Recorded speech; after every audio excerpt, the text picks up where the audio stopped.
रामचंद्राय जनककामितप्रदायकाय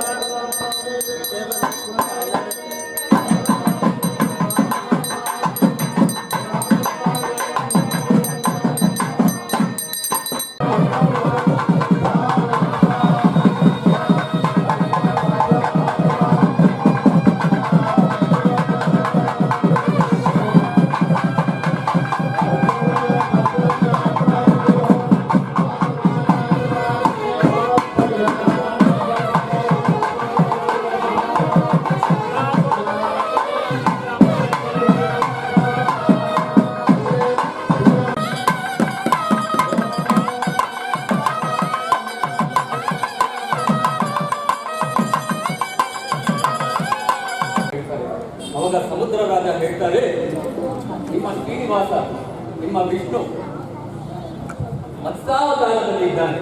ಅಂದ್ರೆ ಅರ್ಧ ಮನುಷ್ಯನ ದೇಹ, ಅರ್ಧ ಮೀನಿನ ದೇಹ, ಮತ್ಸ್ಯಾವತಾರದಲ್ಲಿ ಇದ್ದಾನೆ. ನಮ್ಮ ಸುರಸುಂದರಿಯರಾದ ಶ್ರೀದೇವಿ ಭೂದೇವಿಯನ್ನು ನಾನು ಹೇಗೆ ಕೊಟ್ಟು ಮದುವೆ ಮಾಡಲಿ ಅಂತ ಹೇಳಿದಾಗ ಸಪ್ತ ಋಷಿಗಳು ಅದಕ್ಕೆ ಉತ್ತರಿಸ್ತಾರೆ, ಏನು ಅಂತ. ಲೋಕೋದ್ಧಾರಕವಾದಂತಹ ಶ್ರೀಮನ್ನಾರಾಯಣ ಸ್ವಾಮಿಗೆ ತಮ್ಮ ಮಗಳನ್ನ ದಾರಿ ಕೊಡಬೇಕು ಅಂತ ಹೇಳಿ ಕೇಳ್ತಾರೆ. ಆಗ ವಿಶೇಷವಾಗಿ ಸಮುದ್ರರಾಜರು ಹೇಳ್ತಾರೆ.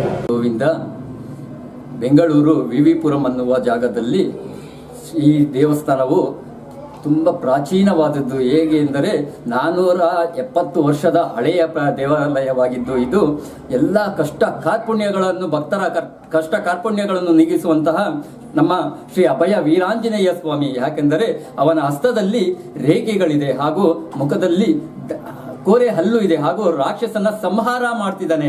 ರಾಕ್ಷಸನ ಸಂಹಾರ ಮಾಡಿಕೊಂಡು ಅಭಯ ಹಸ್ತವನ್ನ ತೋರಿಸ್ತಾ ಇದ್ದಾನೆ. ಯಾಕೆ ಅಂದ್ರೆ ನಿಮ್ಮ ಕಷ್ಟ ಕಾರ್ಪುಣ್ಯಗಳನ್ನ ನಾನು ಸಂಹಾರ ಮಾಡಿ ನಿಮ್ಮನ್ನ ಕಾಪಾಡ್ತೀನಿ ಅನ್ನುವ ಒಂದು ಉದ್ದೇಶದಿಂದ ಅವನು ಭಕ್ತಾದಿಗಳನ್ನು ಬಂದವರನ್ನ ಅರಿಸ್ತಾ ಇದ್ದಾನೆ.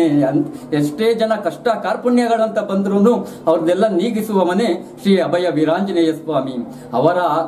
ಅವರ ಸಾಕ್ಷಿಯಾಗಿ ಈ ದಿನ ನಮ್ಮ ದೇವಾಲಯದಲ್ಲಿ ಶ್ರೀದೇವಿ ಭೂದೇವಿ ಸಮೇತ ಶ್ರೀ ಶ್ರೀನಿವಾಸ ಕಲ್ಯಾಣ ಹಾಗೂ ಸೀತಾರಾಮ ಕಲ್ಯಾಣವನ್ನು ತುಂಬಾ ವಿಜೃಂಭಣೆಯಿಂದ ಆಚರಣೆ ಮಾಡ್ತಾ ಇದ್ದೀರಿ. ಆದ್ದರಿಂದ ಭಕ್ತಾದಿಗಳೆಲ್ಲರೂ ಬಂದು ಲೋಕ ಕಲ್ಯಾಣಕ್ಕಾಗಿ ಇದು ಮಾಡುತ್ತಿರುವ ಶ್ರೀ ಶ್ರೀನಿವಾಸ ಕಲ್ಯಾಣೋತ್ಸವವನ್ನು ಪಾಲ್ಗೊಂಡು ಅವರ ಆಶೀರ್ವಾದವನ್ನು ಪಡೆಯಬೇಕೆಂದು ನಾವು ಕೋರುತ್ತೇವೆ. ಪ್ರತಿ ವರ್ಷ ಮಾಡ್ತೀರಾ? ಪ್ರತಿ ವರ್ಷವೂ ಈ ಕಲ್ಯಾಣೋತ್ಸವವನ್ನು ಮಾಡಿಕೊಂಡು ಬರ್ತಾ ಇದ್ದೀರಿ. ಹಾಗೆ ಇದೇ ರೀತಿಯ ಮುಂದಿನ ವರ್ಷವೂ ಇನ್ನೂ ವಿಜೃಂಭಣೆಯಿಂದ ಆಗುತ್ತೆ, ಹಾಗೆ ನಡೀತಾನೆ ಇರುತ್ತೆ. ಲೋಕ ಕಲ್ಯಾಣಕ್ಕಾಗಿ ಶ್ರೀ ಶ್ರೀನಿವಾಸನನ್ನ ನಾವು ಶ್ರೀನಿವಾಸ ಕಲ್ಯಾಣವನ್ನ, ತಿರುಕಲ್ಯಾಣವನ್ನ ವರ್ಷ ಬಿಡದಿರ ಮಾಡ್ಕೊಂಡು ಬರ್ತಾ ಇದ್ದೀವಿ ಸರ್. ನಮಸ್ಕಾರ ವೀಕ್ಷಕರೇ, ನಾವಿವತ್ತು ಒಂದು ಅದ್ಭುತವಾದ ದೇವಸ್ಥಾನದಲ್ಲಿ ನಿಂತಿದ್ದೀನಿ. ನನಗೆ ಎಷ್ಟು ಸಂತೋಷ ಆಗ್ತಾ ಇದೆ ಅಂದರೆ, ಇವತ್ತು ನನ್ನ ಫ್ಯಾಮಿಲಿ ಬಂದು ಇಲ್ಲಿ ಕೂತಿದ್ದೀವಿ. ಎಲ್ಲರಿಗೂ ಗೊತ್ತಿರೋ ಸತ್ಯ, ಎಲ್ಲರಿಗೂ ಬೇಕಾಗಿರೋ ದೇವರು, ಎಲ್ಲರಿಗೂ ಶಕ್ತಿ ಬೇಕಾಗಿರೋದು, ಎಲ್ಲರಿಗೂ ಅಂದರೆ ತುಂಬ ಇಷ್ಟಪಡುವಂಥ ದೇವರು ಹನುಮಂತ. ಇವತ್ತು ಆ ಹನುಮಂತನ ಗುಡಿಯಲ್ಲಿ ನಾನು ನಿಂತು ಮಾತಾಡ್ತಾ ಇದ್ದೀನಿ. ನೀವು ಗಮನಿಸಿರ್ಬೋದು ವೀಕ್ಷಕರೇ, ಇದು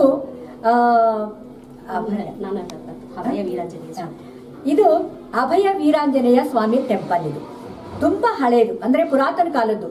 ಇದಕ್ಕೆ 470 ವರ್ಷ ಆಗೋಗಿದೆ. ಅಂದರೆ ಈ ಥರದ್ದು ಪುರಾತನ ಕಾಲದ ಟೆಂಪಲ್ಗಳಲ್ಲಿ ನಿಮಗೂ ನಮಗೂ ಗೊತ್ತಿರೋ ಹಾಗೆ ತುಂಬ ಶಕ್ತಿ, ಪವರ್ ಜಾಸ್ತಿ ಅಂತ ಹೇಳ್ತಾರೆ. ತುಂಬ ಪಾಸಿಟಿವ್ ವೈಬ್ಸ್ ಇರುತ್ತೆ. ಅದು ನಿಜವಾಗ್ಲೂ ಇವತ್ತು ನಾವಿಲ್ಲಿಗೆ ಬಂದಾಗ ನನಗೆ ಅನಿಸ್ತು, ತುಂಬ ಖುಷಿ ಕೊಟ್ಟಿದೆ. ಜೊತೆಗೆ ಈ ಸನ್ನಿಧಿಯಲ್ಲಿ ಇವತ್ತು ಕಲ್ಯಾಣೋತ್ಸವ ಮಾಡ್ತಿದ್ದಾರೆ.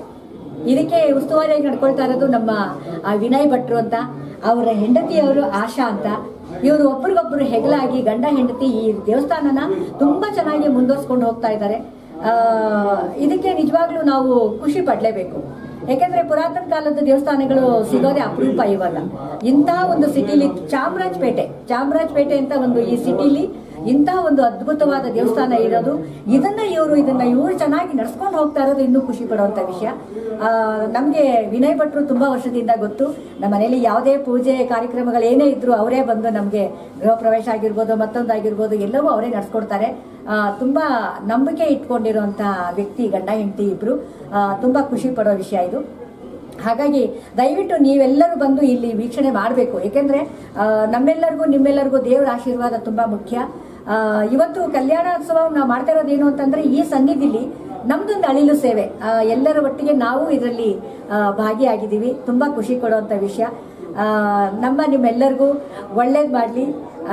ನೋಡಿ, ನೀವು ಗಮನಿಸಿರ್ಬೋದು, ಆಂಜನೇಯ ಸ್ವಾಮಿನ ನೋಡಿ, ಕೈಯಲ್ಲಿ ರೇಖೆ ಇದೆ, ಅಂದರೆ ಸಂಹಾರ ಮಾಡಿರೋದಂಥದ್ದು. ಈ ಥರದ್ದು ಭಾಳ ಒಂದು ದೊಡ್ಡ ಹಿಸ್ಟ್ರಿ ಇದೆ. ಇದ್ರ ಬಗ್ಗೆ ತಿಳ್ಕೊಳಕ್ಕೆ ಹೋದರೆ ತುಂಬ ಸಮಯ ಬೇಕು. ಬನ್ನಿ, ಇದ್ರ ಬಗ್ಗೆ ತಿಳ್ಕೊಳ್ಳಿ. ಇಲ್ಲಿ ಬಂದು ಅಪ್ಪನ ಆಶೀರ್ವಾದ ತಗೊಳ್ಳಿ. ಎಲ್ಲರಿಗೂ ಒಳ್ಳೆಯದಾಗಲಿ. Thank you so much. Thank you.